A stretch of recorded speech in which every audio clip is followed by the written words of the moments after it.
ઉદારે પડે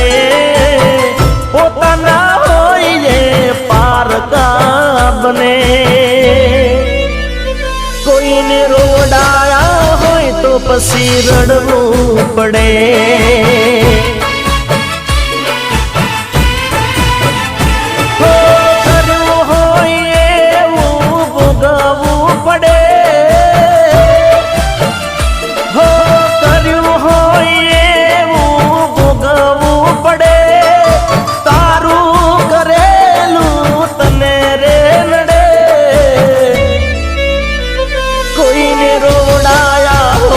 પછી રડવું